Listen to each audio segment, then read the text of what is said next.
안녕하세요. 오늘도 사연살롱을 찾아주셔서 감사합니다. 저는 60 중반의 할머니입니다.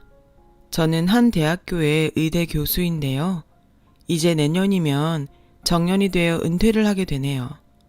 제가 사람답게 살고 교수까지 될 수 있었던 사연을 얘기하고 싶습니다. 저는 깡시골에서 태어나서 아주 어릴 때부터 장작될 나무를 해오고 집안 허드렛 일을 도왔습니다. 저희 집은 아주 가난했고 부모님은 여자애는 공부할 필요가 없다고 하셨죠. 하지만 저는 집안일보다는 공부에 흥미가 많았어요. 몰래 학교 창문으로 들여다보며 한글을 익히고 산수 공부를 하다가 쫓겨나기도 하고 부모님한테 잡혀와서 혼쭐이 나기도 했어요. 계집애가 공부해서 뭐 할 거냐며 살림이나 잘 배우라고 하셨죠. 그런 제 삶의 변화가 오기 시작한 건 젊은 여선생님이 오시고부터였어요. 시내에 있는 유일한 중학교에 부임하신 선생님은 제가 야트막한 산기슭에서 쑥을 뜯다 말고 누가 놓고 간 책을 읽는 걸 보시고 저에게 공부를 가르치기 시작하셨어요. 순정아, 지금 당장은 이게 너한테 쓸모없는 것 같아도 언젠가 분명히 도움될 날이 올 거야. 네가 노력한 만큼 네 인생의 기회도 넓어질 거고. 그 선생님도 공부 못하게 하는 부모의 눈을 피해 열심히 공부해서 대학을 나와 선생님이 됐다고 하셨어요. 저는 그때부터 밤마다 몰래 걸어서 20분 거리에 있는 선생님 댁에 가서 국어, 산수, 도덕, 사회, 자연 이런 것들을 배웠고 열심히 공부한 덕에 중학교 과정도 배울 수 있게 됐어요. 그러다가 엄마한테 들키고 말았습니다. 선생님 댁에 가려고 막 집을 나섰을 때였죠. 엄마는 아버지한테 말하지 말라고 싹싹 비는 저를 보며 한숨을 쉬시고는 들키지 않고 끝까지 할 자신 있으면 그렇게 하고 자식이 좋아하는 거 부모도 못 시켜주는데 그걸 다 해주신다는데 어떻게 안 된다고 하겠냐. 기왕 할 거면 내 몫까지 다 하거라. 라며 몰래 다닐 수 있게 해주셨습니다. 그렇게 몇 년간 공부가 계속되면서 저는 검정고시에 합격했고 대학에 가고 싶다는 꿈을 꾸게 되었죠. 하지만 현실적으로는 어려움이 많아서 엄두가 나지 않았어요. 공부할 시간도 많아야 하고 문제집도 살 게 많고 그저 막막해서 걱정을 하자 선생님은 엄마를 만나셨어요. 순정이는 정말 똑똑해요. 누구보다 이해력도 빠르고 머리도 좋고 굉장히 성실하죠.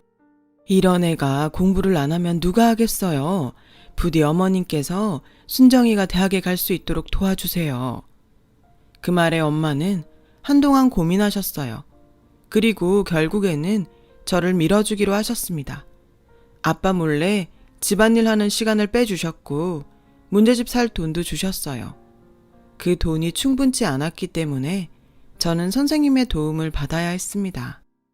두 분은 그렇게 뒤에서 조용히 제 앞날을 위해서 지원을 아끼지 않으셨죠. 저도 그런 엄마와 선생님께 보답하고자 하루 10시간씩 공부를 했고 그러다 보니 점점 더 풀 수 있는 문제들이 많아지더라고요. 한 번은 선생님이 갖다 주신 유명 학원 모의고사 문제를 풀었는데 제가 거기서 딱 2문제만 틀렸어요. 공부 잘하는 고3들도 어려워하는 시험이라고 하셨어요. 선생님은 거봐, 너는 이렇게 할 수 있을 줄 알았어. 이게 공부에 재능이 있다는 뜻이야. 거기다 넌 아주 열심히 노력하는 힘까지 있잖아. 선생님, 제가 정말 서울에 있는 대학에 갈 수 있을까요? 이 시험 성적을 보고도 모르겠어? 넌 이미 전국 수준이라고. 라며 저를 격려하셨습니다. 저는 그 말에 힘을 얻어 더 열심히 공부할 수 있었죠. 그리고 저는 선생님 말씀대로 서울에 있는 의과대학교에 합격할 수 있었어요. 저는 너무 기뻐서 엄마와 선생님 손을 잡고 팔짝팔짝 뛰었고요. 엄마는 너무 좋아서 눈물을 훔치셨고 선생님도 진심으로 축하해 주셨어요. 하지만 문제는 아버지였는데요. 아버지는 어디 여자애가 혼자 서울에 올라가냐며 펄펄 뛰셨습니다. 그리고 쓸데없는 데에 시간을 낭비했다며 제 책들을 다 버리셨어요. 저는 너무 속상한 나머지 아버지를 원망하며 가출을 결심했죠. 오빠들은 아버지가 다 밀어줘도 못 간 대학, 나는 갔는데 왜 나보고는 안 된다고 하는 거예요? 아버지가 밀어준 것도 아닌데. 그렇게 저는 몰래 짐을 싸서 새벽에 기차역으로 갔어요. 그런데 거기에 선생님이 나와 계신 것이었어요. 순정아, 이렇게 가면 안 돼. 네가 잘못한 게 없는데 왜 집을 나가니? 나가더라도 떳떳하게 모두의 박수를 받으면서 떠나야지. 지금 네가 이렇게 무작정 서울에 가면 어디 더 받아줄 것 같아? 지금 그러지 말고 돌아가자. 안 그러면 네가 지금까지 노력한 게 다 헛수고가 되는 거야.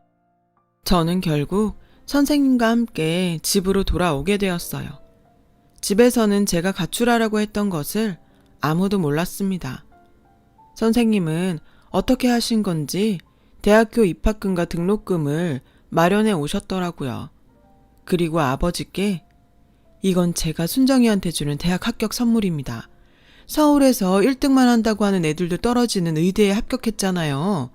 이만한 선물은 받을만 하다고 생각합니다. 순정이가 서울에서 대학을 다닐 수 있게 해주세요. 분명히 아버님께 효도하는 딸 될 겁니다. 선생님의 몇 번이고 되풀이한 간곡한 설득 덕에 결국 아버지는 저를 서울로 보내기로 하셨어요. 저는 선생님께 이 은혜를 어떻게 다 갚아요.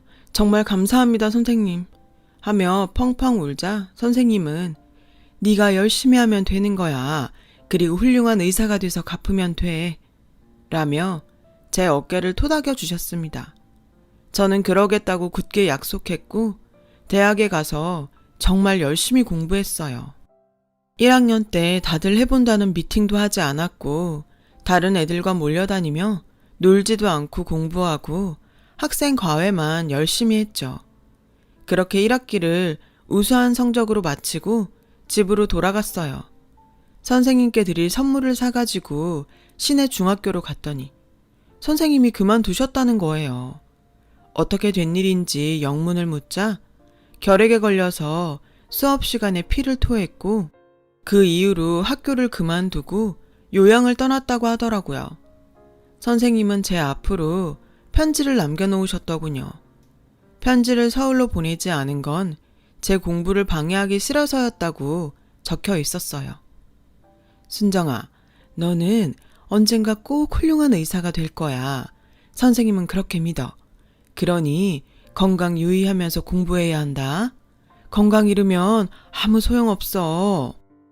저는 선생님이 어디로 가셨는지 학교 선생님마다 붙잡고 물어봤습니다. 그러나 선생님이 어디로 요양 가셨는지 아는 사람은 없었어요. 아무에게도 말 안 하고 떠나셨다는 거였습니다. 요즘 같으면 인터넷으로 어떻게든 찾을 수 있었을 거예요.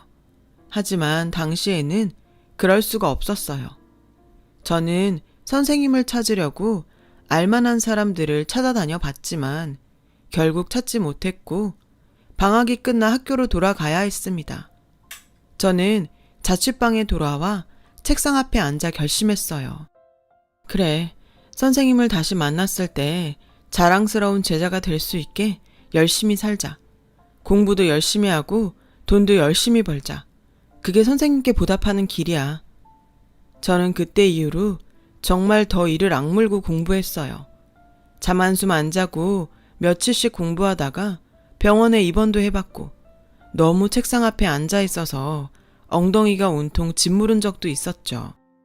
밥 먹는 시간도 아까워서 일주일치 주먹밥을 만들어 놓고 냉동실에 넣어 놨다가 하나씩 꺼내 녹여서 먹었습니다.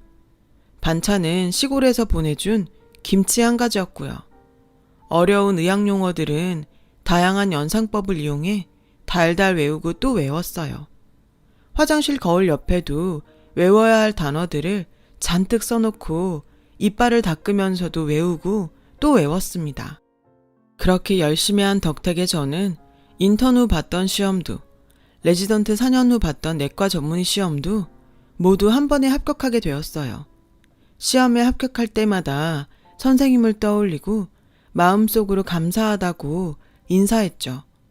그리고 좋은 기회가 있어서 미국으로 연수도 다녀오게 되었습니다. 그 이후 저는 대학병원에서 계속 일을 하다가 순환기 내과 교수가 되었죠. 그날은 정말 선생님이 많이 보고 싶었어요. 속으로 살아 계시면 언젠가 꼭 만날 수 있게 해달라고 기원하는 날도 많았고요. 그러고 보면 선생님은 늘 제 마음 한쪽에 계셨어요. 저는 선생님을 잊은 적이 없었고 선생님을 대한다고 생각하고 환자를 진료했어요. 그리고 또 새로운 의학 논문들을 읽고 연구 자료도 수없이 검토했습니다. 그랬더니 어느새 환자들이 제일 신뢰하는 의사로 저를 꼽게 되었고 저는 그런 말을 들을 때마다 속으로 이게 다 선생님 덕분이에요 라고 말씀드렸어요. 그 사이 저는 결혼을 해서 딸을 하나 두었어요. 딸을 낳은 날에는 돌아가신 부모님 생각도 많이 났지만 선생님이 만약 보셨다면 참 기뻐하셨겠지 그런 생각을 했죠. 선생님을 떠올리며 딸 이름을 선생님과 같은 선희라고 지었습니다. 선생님처럼 마음 넓고 예쁜 사람이 되길 바래서였어요. 그리고 어느새 그 딸이 다 커서 결혼할 나이가 되었죠. 딸도 저처럼 의사가 되고 싶다며 의대에 가서 인턴을 하고 있었습니다. 엄마, 나 만나는 사람 있는데 엄마도 한번 같이 봤으면 좋겠어. 그래? 결혼까지 생각하는 사람이야? 내가 지금까지 엄마한테 내 남친 소개한 적 없잖아. 이 오빠는 진짜 내 인연인 것 같아. 딸은 부끄러운 듯 쑥스러운 표정으로 말하더군요.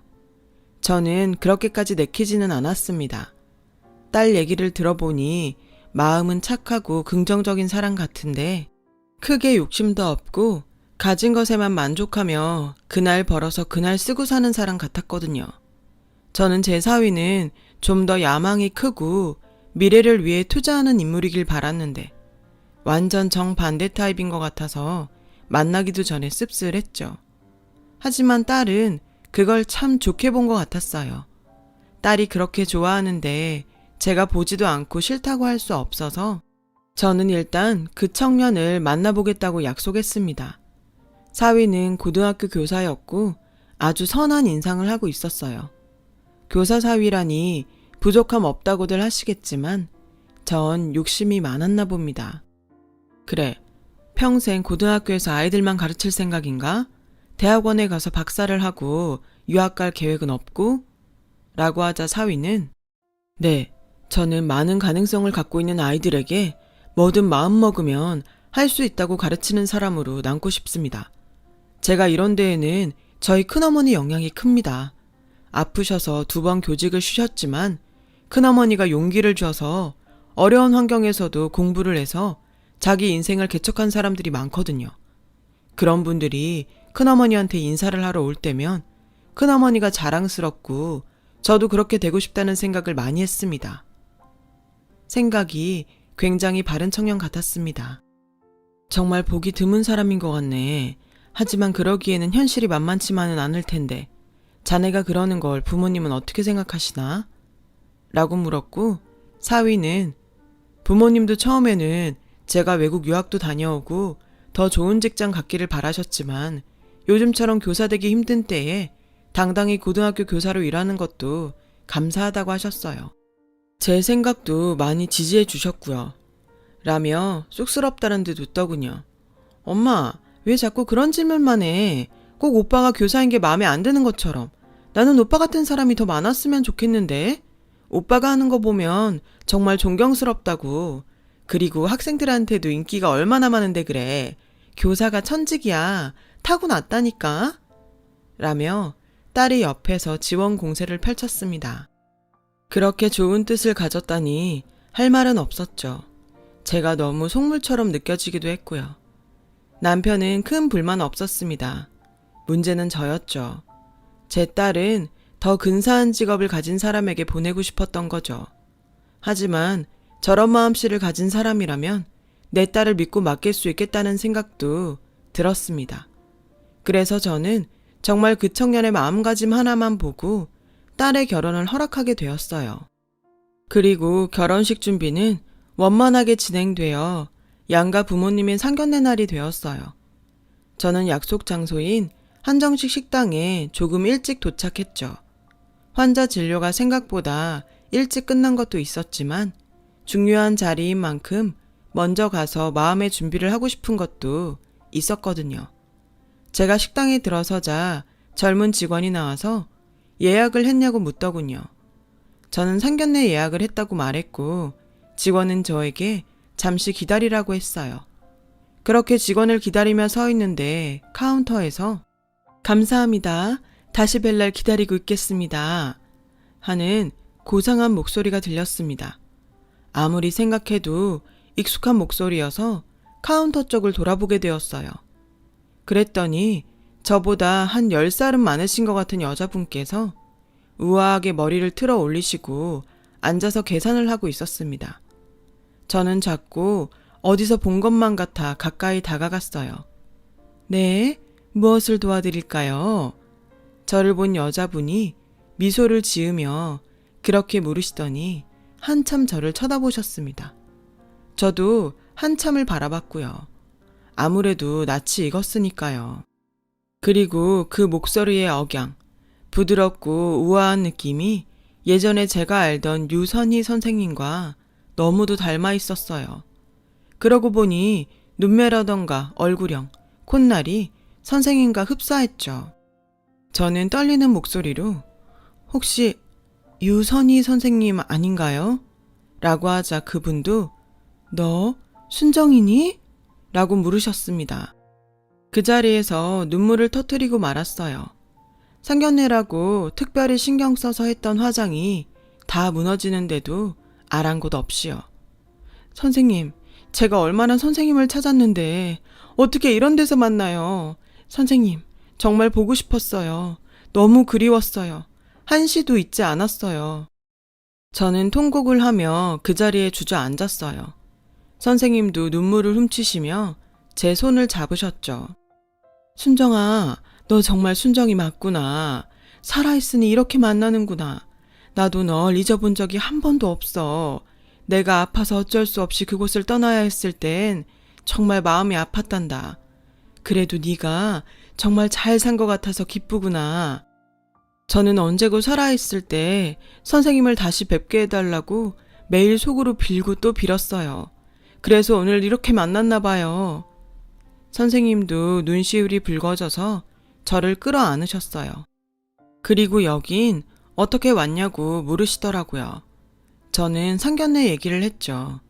선생님은 예약자 이름을 보더니 놀라시며 네가 선희 엄마였니? 라고 하시는 거였어요. 저는 너무 놀라서 제 딸을 아시냐고 했고 선생님은 바로 제 사위의 큰어머니라고 하시는 거예요. 나는 벌써 네 딸 봤지.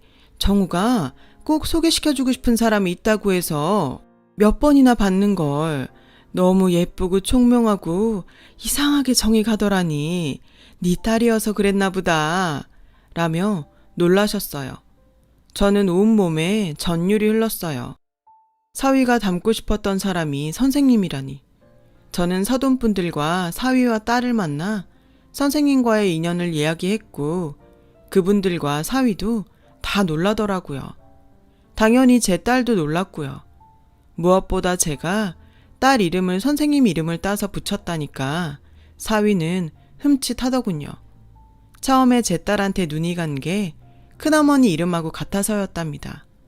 어떻게 이런 인연이 있을 수 있는지 하늘은 계속 우리를 잊지 않고 지켜보시고 있다가 이렇게 엮어서 저와 선생님을 만나게 해준 것 같았어요. 그날 상견례가 끝나고 저와 선생님은 오래도록 이야기를 나누게 되었어요.